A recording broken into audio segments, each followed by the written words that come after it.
744K, this unit right here, ever since it's been pushing snow, well, it's throwing some codes, so we're going to hook up to it with Service Advisor, find out what we got going on. All right, so the codes we have.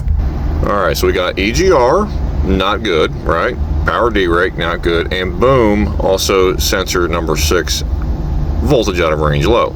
Now, coolant pressure, EGR valve are all controlled off of sensor number 6. So if we're having issues where, let's say the EGR valve is taking down the number 6 sensor voltage, well, that would cause that fault, and also D-rate and what have you. So that's what we're going to look into first. Just to validate the EGR valve is actually working correctly and it's not causing any problems. It was successful, no issues there, and no faults. Moving. So we're going to look at real close standby voltages for the input for the temp sensor, and there we go, and also position on the EGR valve, and boom, sensor number 6 supply voltage. The old unit right there, good sign, no wet sootness, that's a plus, but yeah, she's been in there for a minute, you know, she's even still painted yellow. Spraying ICs, boys, just a dab will do you, just to hopefully threads in a little bit easier and also removal a little bit easier, just a thing of thought. First thing I know right now, EGR temp. So right now we're basically reading low because we have a temporary sensor installed because this thing went invalid at one point, and within the first, I don't know, 2 minutes of runtime, we were already at 211 degrees. So that's something ain't fucking right there. Aside from that, right now I haven't had an issue on sensor 6, nor has the EGR valve had an issue yet either. So we're still waiting on that. To self, when you're changing that unit right there, let the engine cool down because it's hot as fuck. Boys, I finally got it to act up, and you just seen it there. Coolant pressure. Coolant pressure.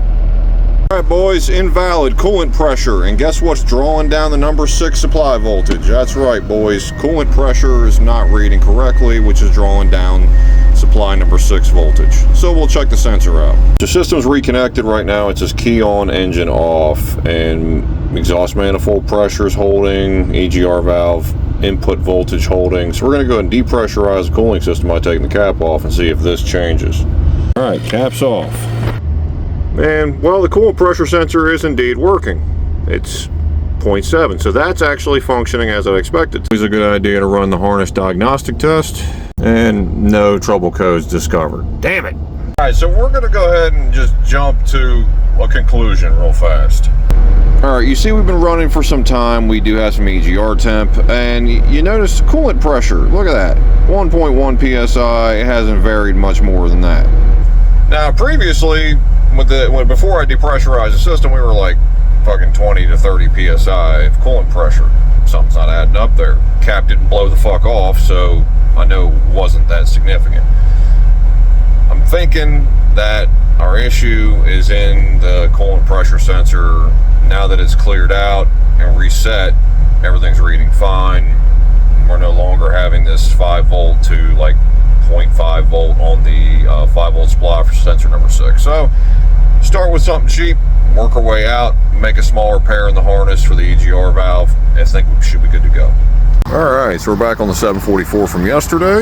And boom, our coolant pressure sensor, which we're going to do the old hit and hope method, which is basically pull it out real quick and put the new one in real fast. So remember, boys, I do not condone the old hit and hope method, which is to pull it out real quick and put it back in. I do recommend you pressurize or vacuum the system and do it that way, but yeah, we're just going to knock it out. And boom, we got the new coolant pressure sensor installed. Minimal mess was achieved.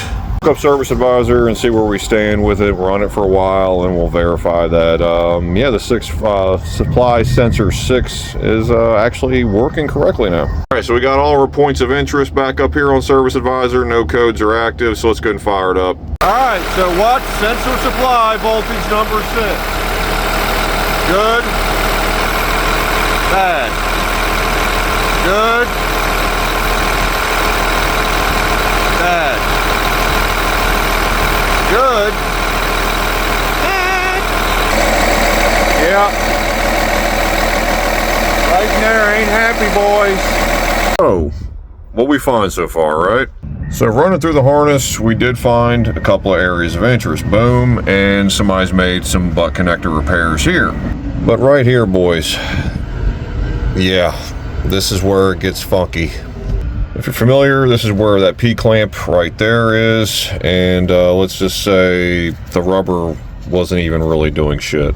So it was wearing there, and then the metal right there. So I've got some options. Option number one would be obviously replace the harness, which I'm probably not going to do because I've already done one of these 6090 harnesses this year, and it was like, I don't know, like $3,600, something like that. Option two, it's only about half a dozen wires, cut them and put a connector in there. So we're going to come up with something. So devised a plan here. We've got an 8-pin connector here and sockets set. We're just going to go ahead and make up our own little additional area where we can just go ahead and connect the wires up, Deutsch pins, and repair the harness that way, boys. Boys, all re-secured, all loomed up, well, taped up. A bunch of twin tie clamps all the way around, and a push pin style clamp right there to hold that section of harness. Guys, so we've got this thing up to temperature. It's been running for roughly about 20 minutes, and usually within that time frame it's going to blip, and we have had 0 issues so far. So we're going to go and give the harness the old wiggle check. All right, we're going to wiggle, wiggle, pulling at it. No drop, boys.